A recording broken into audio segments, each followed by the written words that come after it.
Ito ang kauna-unahang tribal council na wala na mga kapares ninyo. Dahil sa tribe shuffle, nabuwag na ang mga tribo, nabuwag na rin ang mga dating castaway pairs.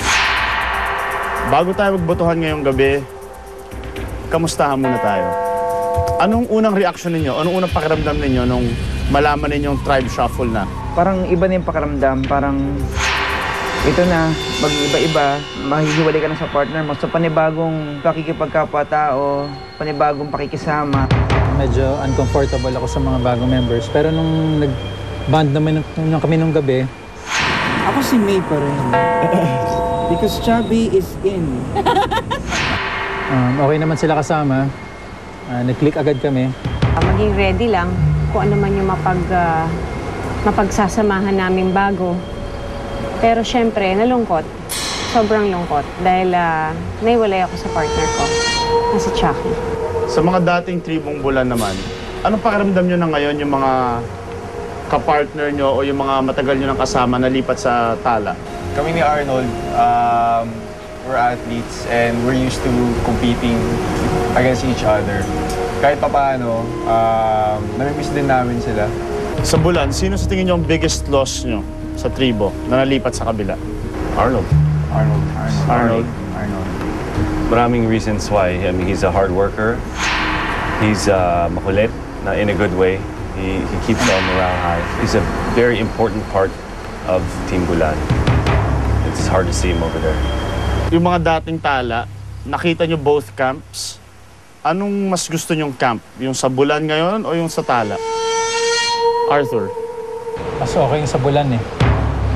Malaki yung shore. Oo. Maraming buko. Oo. Saka mga patis sila at saka mga black pepper. Sarap yung pagkain doon. With this kind of rice and everything, to make it more amazingly delicious, put some black pepper there. Oh, look at that. Oh, you can see the black pepper and everything. Yun, nagkalasa yung food namin. Tsaka may manok pa kami. Usapan naman natin kung bakit kayo napunta dito sa Tribal Council. Yung immunity challenge kanina. John, ikaw ang naging puzzle solver. Pumasok ba sa isipan mo na maaring ma-blame ka ng tribo mo kung sakaling hindi mo mabuo kagad yung puzzle o maunahan ka? Oo naman. Yung nangyari kasi kanina, nung natalo kami, medyo parang ang bigat. Yung parang yung buong tribo ko, parang I let them down. Which is, I was so confident na I can do the puzzle. Pero 3 moves na lang eh, nakaset na siya eh. Wala, nauna si Carlo eh. Coming into the challenge, did you feel confident over Tala, Isabel? Yes, I did. Kasi lahat naman kami, palaban din naman sila yung Bulan. So, nung napasok naman kami dito, we made sure na kami rin kasi palaban ng Tala. Naalala ko, Isabel, nung Scuba Ball Challenge, parang nagalit ka kay John kasi binali niya yung paddle ni Chucky. John recovers the ball! Tapos nung bola-bola challenge naman, marami ka rin comments sa dalawang volcanoes.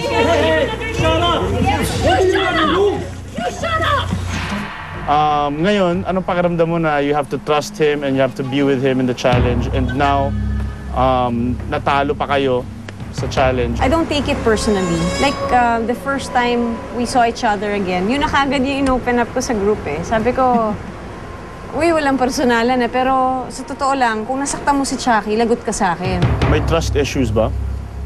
Dahil galing sa tala yung kabila. Sa unang pagkakataon sa season na ito, magkakaroon tayo ng tiebreaker challenge. Ihandaan yung inyong mga sarili.